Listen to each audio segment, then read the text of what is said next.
Hello, let's take a look at some more right triangle trigonometry problems from the book. If the slope of AB is 5/8, then find the tangent of angle BAC. So we're asked to find the tangent of angle BAC there.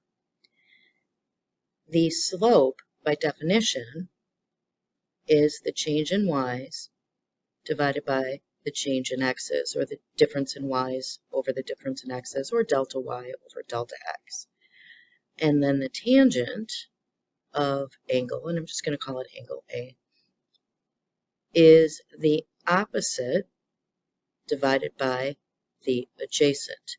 So now when we look at the image, we know that the slope is delta y over delta x. And with respect to angle BAC, or angle A, we can see delta y is the opposite side and delta x is the adjacent side.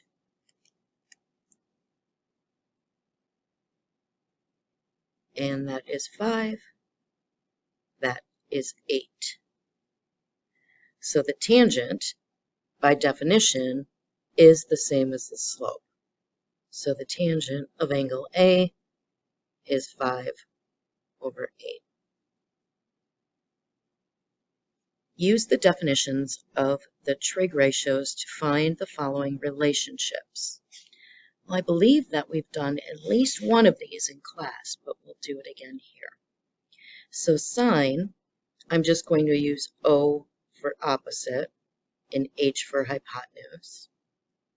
Sine is opposite over adjacent. Cosine is adjacent. Did I say adjacent? Opposite over hypotenuse for sine. Cosine is adjacent over hypotenuse.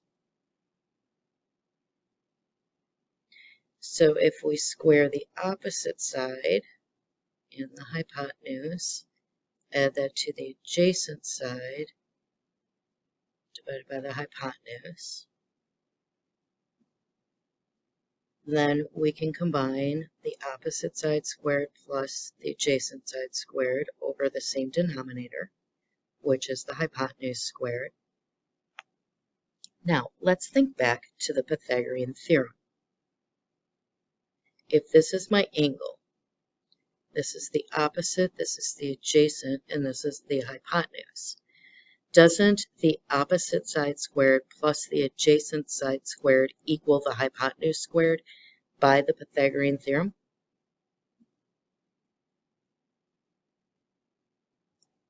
So then I'm going to substitute opposite squared plus adjacent squared for hypotenuse squared. And then anything divided by itself is 1. Now, what is essential here that I glossed over is the word verify. Whenever you're asked to verify something, an equation, typically in an algebra context, that essentially is a proof. You can work one and only one side of the equation. Basically, the way I approached this was that this side was what I was given, and this side is what I needed to prove. So when it reads verify, that means work one and only one side of the equation.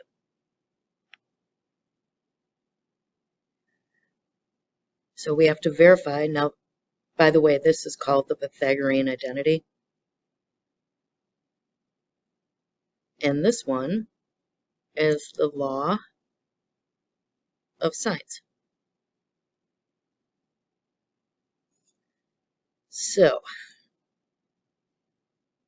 if we're looking at a right triangle, and we're talking about the sine of angle A, now that's angle A.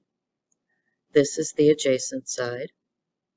This is the opposite side. This is the hypotenuse. This would be B, and this would be C. That would make opposite angle A would be side A, opposite angle B would be side B, and opposite angle C would be side C. So then I have A divided by, remember, sine is opposite over the hypotenuse.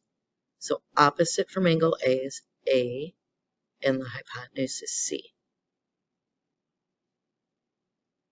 And then B divided by the sine of B.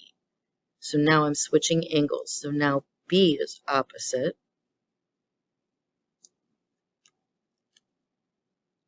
And then my hypotenuse. So sine is always opposite over hypotenuse, but the leg can switch depending on the angle. So now when I have A divided by A over C, I have to multiply by the reciprocal.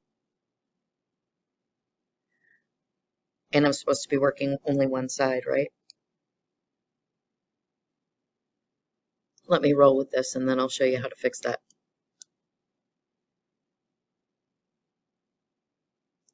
So then those cancel and those cancel. So now, again, I'm only supposed to be working one side. So what I'm going to do is now say C is equal to B divided by the sine of B. And then as long as I multiply something by 1, I haven't actually done anything inappropriate or wrong mathematically. So what I'm going to do here on the left side is multiply by B over B. Do you see how I'm kind of working backwards here?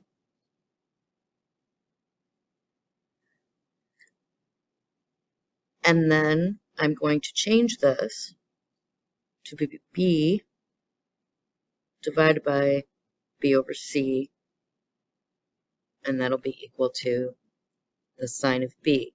So sometimes when you're asked to verify equations, you can use the lightning method, but you don't want to show that, so you usually want to do your work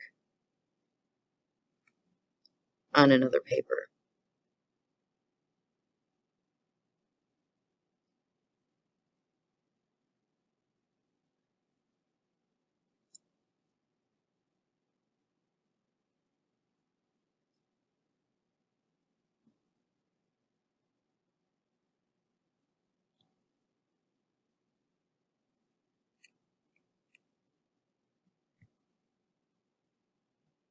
And then we said B divided by C was the sine of B.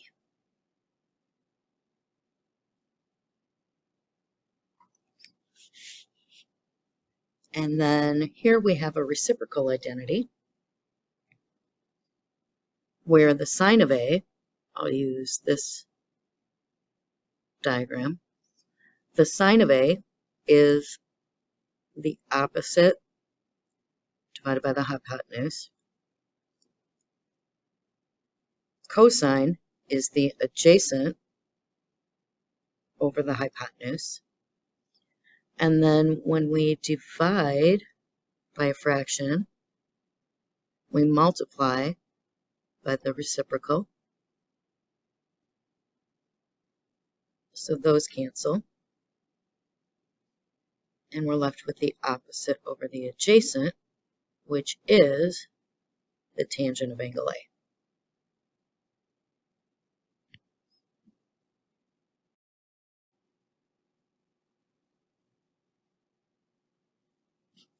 Without using a trig table or a calculator, find the measure of angle A in each case.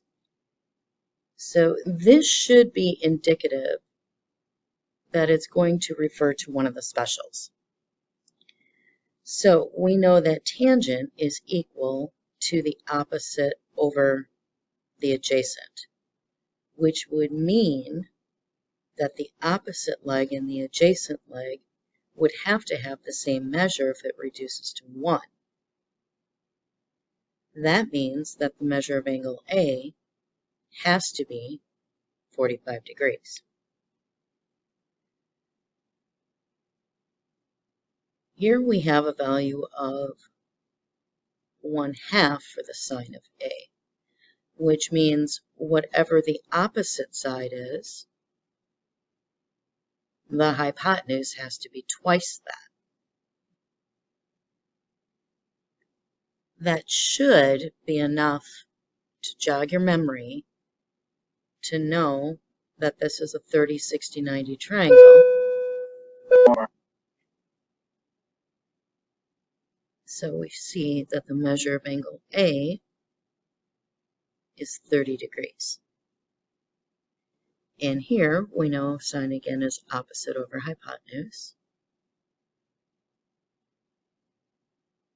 So if the opposite side is some value, some multiple of x root 3, or some multiple of root 3, and the hypotenuse is some multiple of 2, this should also be sufficient to have you realize that that's a 60-degree angle. If you struggled with any of those, I strongly encourage you to go back over the 45, 45, 90 and the 30, 60, 90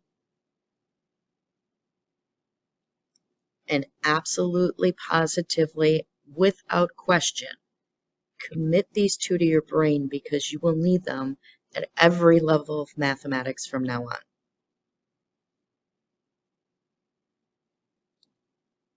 Kind of like 1 plus 1 is 2. That's how those are assumed to be known. In each case, find x to the nearest integer.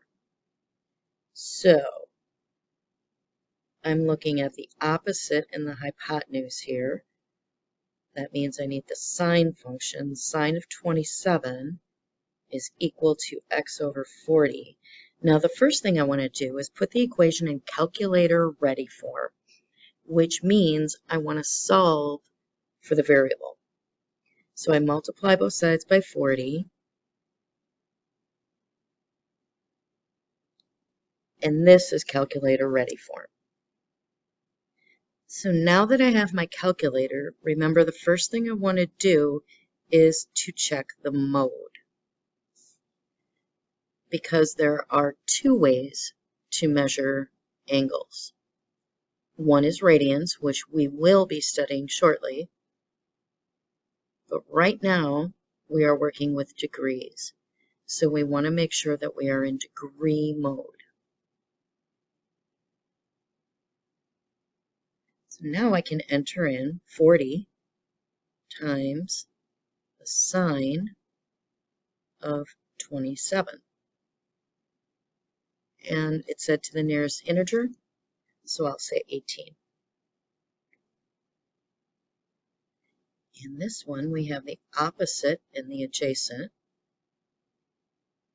So that's the tangent function. The tangent of 32 degrees is equal to x over 70. Multiply both sides by 70. And now I am in calculator ready mode. So on some assessments, especially the ones where you cannot use a calculator, you will be asked to provide calculator ready mode. That's what it means.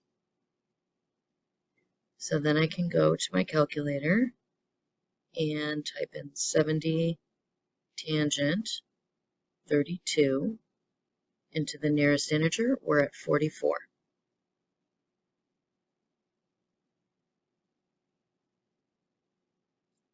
And opposite sides of a rectangle are congruent and parallel. So you also could have just said this, those two angles are congruent, which would have made that 52.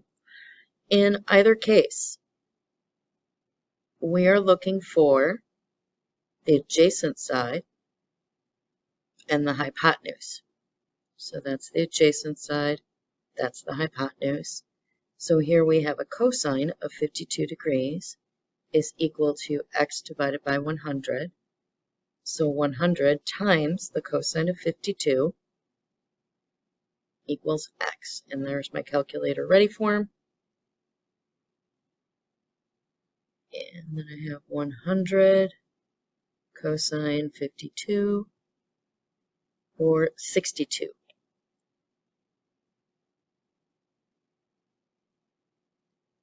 And here's my rhombus. That is, if I just focus in on this triangle here, I remember that a rhombus has diagonals that are perpendicular and bisectors, but that's kind of irrelevant. So opposite of 23 is x, and then the hypotenuse is 40. So opposite over hypotenuse is sine. So the sine of 40 is equal to x. Sorry, did I actually do that? Be careful, don't confuse the angles and the lengths. The sine of 23 degrees is x over 40. So then solving for x, we can multiply both sides by 40. That is my calculator ready form.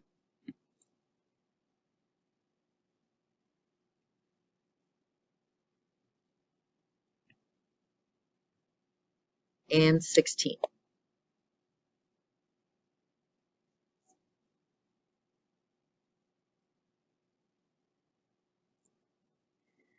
To find the height of the trapezoid, it says it's an isosceles trapezoid, which means opposite sides are congruent. And this is an altitude, so there's the right angle that I need. And I need that height. So now I have the opposite side and the hypotenuse. So I need the equation sine of 38 is equal to x divided by 25. Multiply both sides by 25 to get my calculator ready form. And then I go over to my calculator.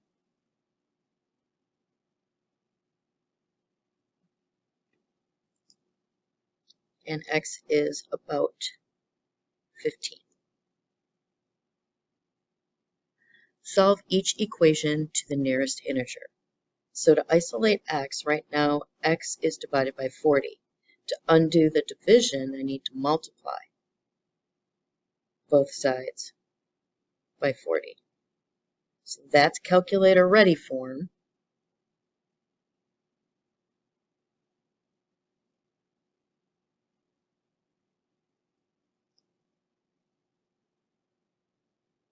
So x is about 17.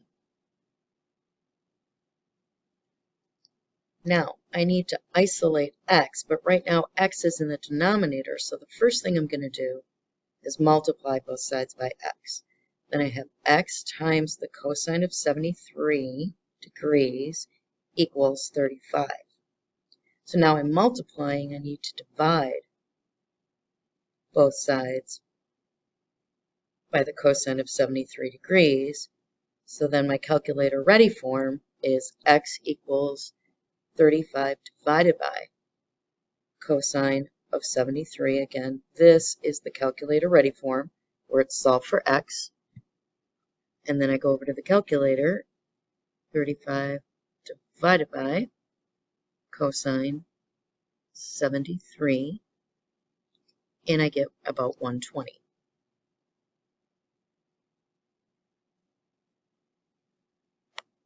Here I need to solve for x. Now, I did mention when we started this unit that there is not multiplication between there.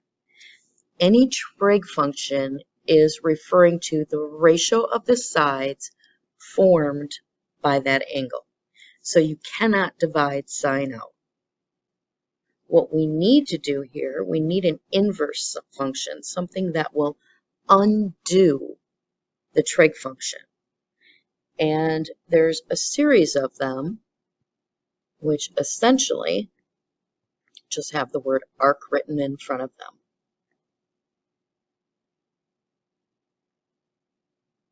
And then for the other three as well.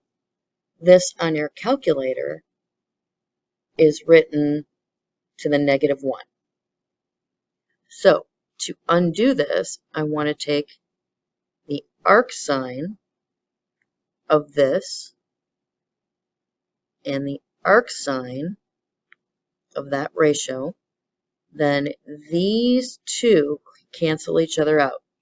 So my calculator ready form is now x equals the arc sine of 29 divided by 30. In Moodle, since we can't enter the exponent, you will need to type the word arc sine and put that in parentheses, please.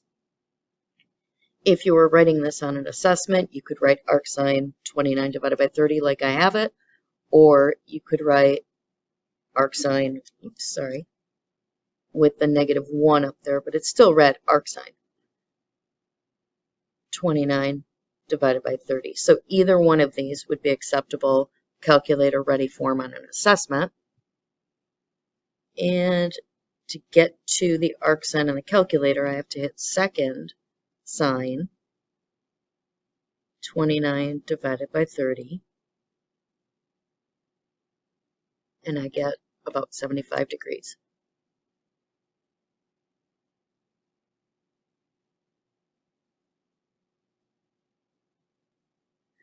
A department store escalator is 80 feet long, and it rises 32 vertical feet. Find the angle that it makes with the floor. So here I have the opposite side is 32, and the hypotenuse is 80. So I need the sine of x equals 32 divided by 80, and I'm going to need to find the angle. Whenever you're looking for the angle, and yes, this is an intentional misspelling, you need to do the arc function. So whenever you need an angel, call on an archangel. When you need the angle, use the arc function.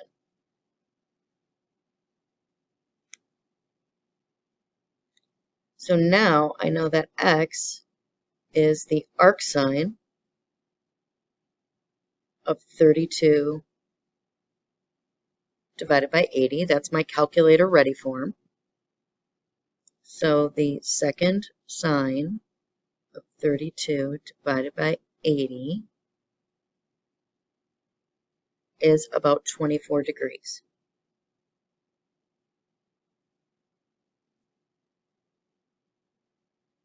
Find to the nearest degree the angles of a 3, 4, 5 triangle.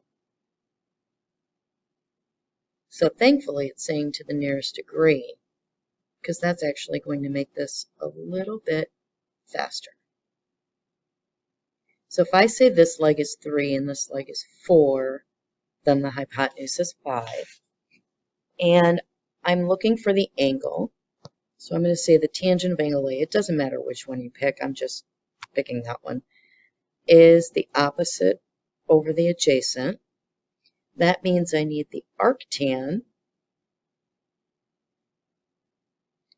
of 3 divided by 4. So second tangent, 3 divided by 4, is about 37 degrees. So angle A is approximately 37 degrees. And let's recall that in a right triangle, the acute angles are complements. So angle B would have to be 90 minus 37, which would be 53. And then that's 90. I want to take a moment to talk about angles of elevation and depression. They are always, always, always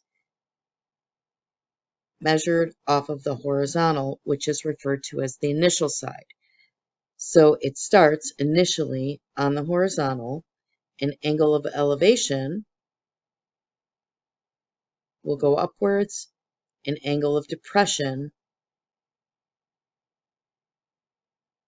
will go downwards. Now, this graphic is okay, but I think I have something a little better to explain it. So, imagine two parallel lines. And then I'm going to put my triangle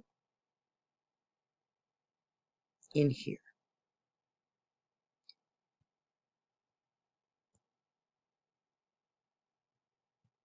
So here is my angle of depression, and here is my angle of elevation.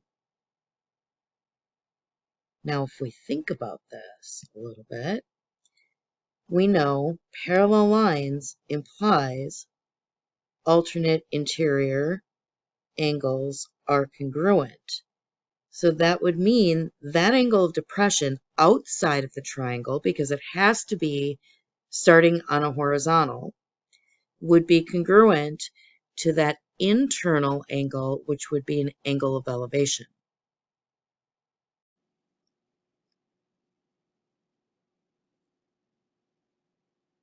This is moving into angles of elevation and depression. So angles of elevation and depression are always measured off of the horizontal. So if it goes up, it's an angle of elevation, and if it goes down, it's an angle of depression. Sorry. So here, this 37 degrees is an angle of depression. The sonar operator on a cruiser detects a submarine at a distance of 500 meters directly, and an angle of depression of 37 degrees. We need to find the depth of the submarine. So from that angle, we're looking at the opposite and the hypotenuse. So the sine of 37 is equal to d divided by 500. That's the equation that I need. Then to solve for d, I multiply both sides by 500. So now 500 times the sine of 37 is about 301 feet, or if I'm going to one decimal place, 300.9. If I wanted to be really creative about it, I could subtract off the 300, taking just the decimal value multiplied by 12, and I have about 300 feet, 10 inches, or 11 inches if we round it. Maybe I should round it.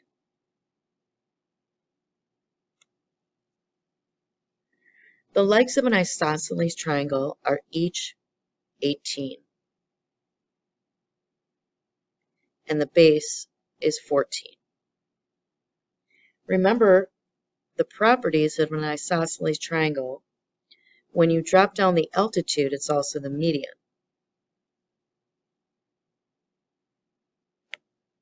Find the base angle to the nearest degree. So here I have the adjacent and the hypotenuse. So the cosine of angle A is 7 over 18, and I'm looking for the angle. So that means I need to use the arc function. The arc cosine of 7 over 18, that is the calculator ready form. It's second cosine, 7 divided by 18 is about 67 degrees. Set to the nearest degree. To find the exact length of the altitude to the base,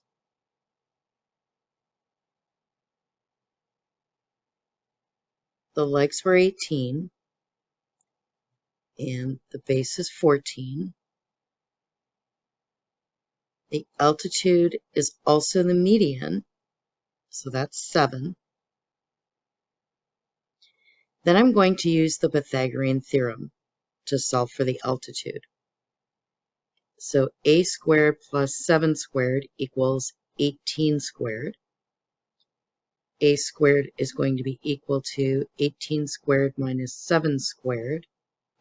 So 18 squared minus 7 squared, 49, is 275. Now I see 25 will go into that. 25 is a perfect square, and 11. So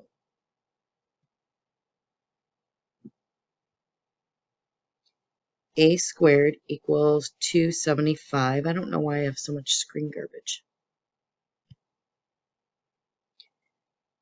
And we said 275 was the square root of 25 times the square root of 11, which is 5 square root 11. That is exact. Here is some more indirect measurement using elevation and depression. Two buildings are 100 decimeters apart across a street. A sunbather at point P finds the angle of elevation to the roof is 25 and the angle of depression is 30.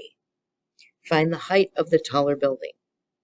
So I'm going to do this in two parts. First, I'm going to find the length A, which is here, and then I'm going to find the length B, which is there. I know that this is essentially, or I'm assuming at least, that that is a rectangle, so that would also be 100. So then I'm looking at tangent because I have opposite and adjacent. So the tangent of 25 is equal to A divided by 100, which means that A is equal to 100 times the tangent of 25. Similarly, the tangent of 30 is equal to B divided by 100, which means B is equal to 100 times the tangent of 30. So if I want the calculator ready form for the height of the building, I need to add A and B. That would be 100 tangent 25 plus 100 tangent of 30. That's my calculator ready form. Where'd it go?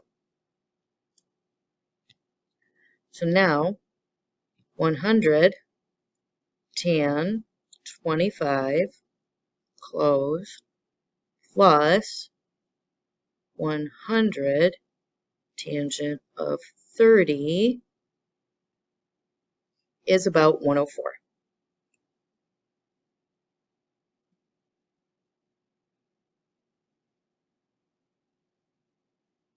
And I'll put the unit in there. An observer on a cliff. So there's our little stick man. Is 1,000 decimeters above sea level. And he sights two ships. So there's boat 1, there's boat 2.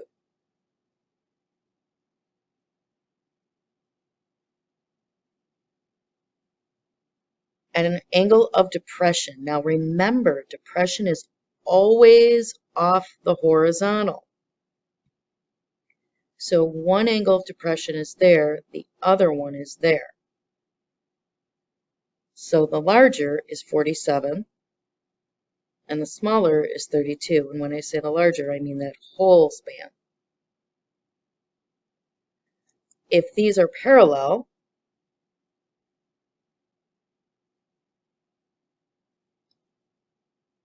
then alternate interior angles are congruent, and that's 47. And then that's 32.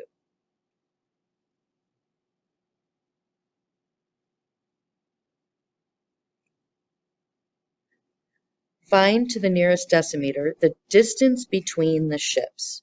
So I'm going to need to do this in a couple of different parts. There's A,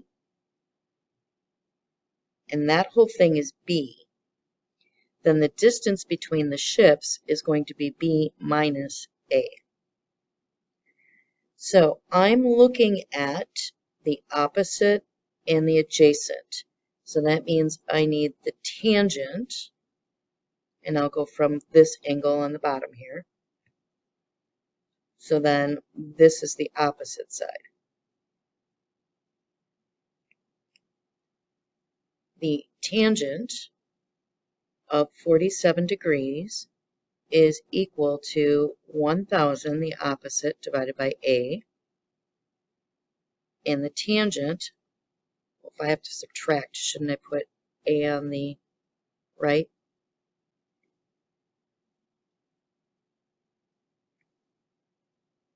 I have to subtract B from A. Makes more sense. The tangent of 32 degrees is equal to 1,000 divided by B. So now I have to multiply both sides by the denominator and divide by the trig function.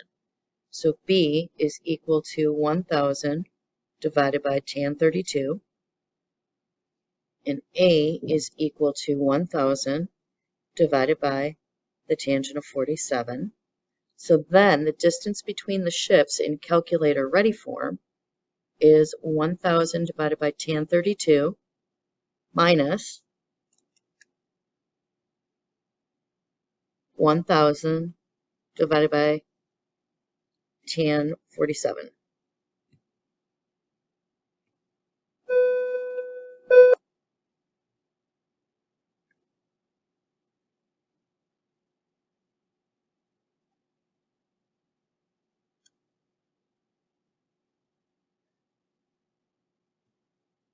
So about 668.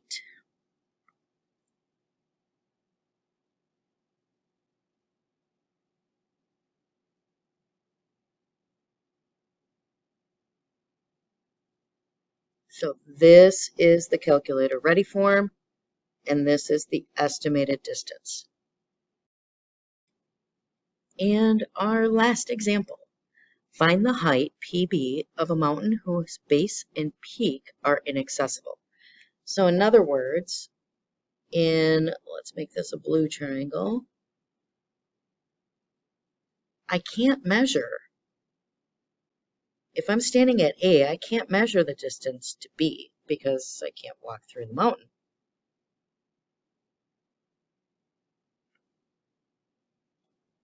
And this is 30 degrees, and that's the height. And then let's look at this red triangle here.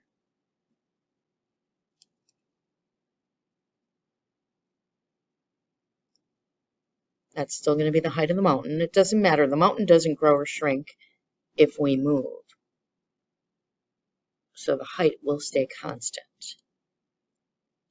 So if we let this value, AB, be x, then this out here becomes x plus 1. And we're looking at, in both cases, the opposite and the adjacent legs, which means we're going to need the tangent function. So the tangent of 30 degrees is equal to h over x plus 1, and the tangent of 35 degrees is equal to h over x. Now, I notice that h is in both of the equations. So what I think I want to do is solve for h. So I have the tangent, well actually x plus 1, because that'll be a number, times the tangent of 30. And if I solve them both for h, I can set them equal to each other.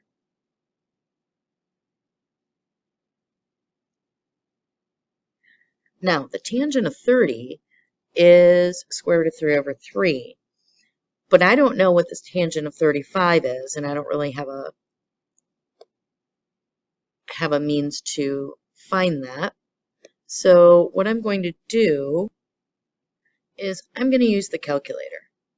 So the tangent of 30 And it's pretty traditional just to go to 4, rounding to 4 decimal places.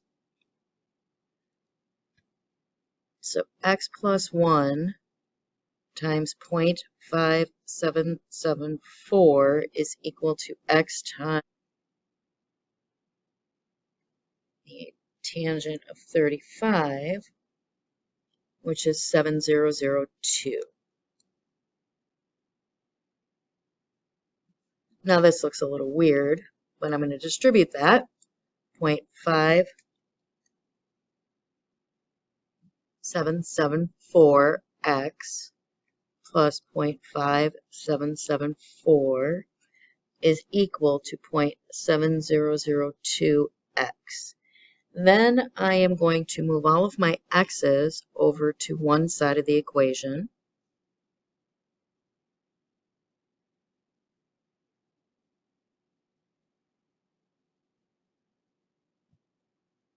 And now my equation reads 0.5774 is equal to, let's take 0.7002 minus 0.5774, 1228.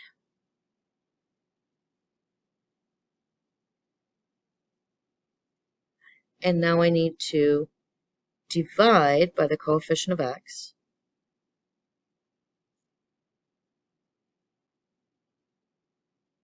It 5774 divided by 0.1228.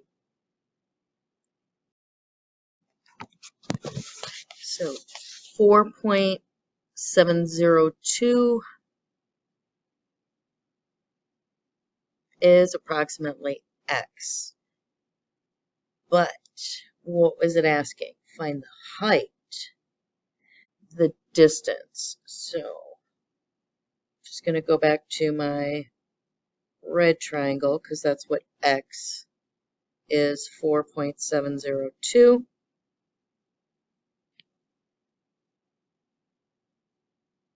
And my height is unknown, and in the red triangle, this was 35 degrees, so now I need to solve for h. So I know the tangent of 35 is going to be equal to h divided by 4.702, which means h is going to be equal to 4.702 times the tangent of 35 degrees,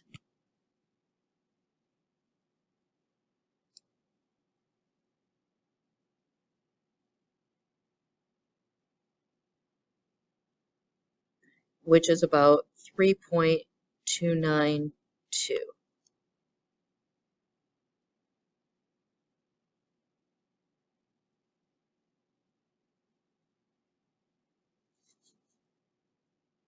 And that was kilometers.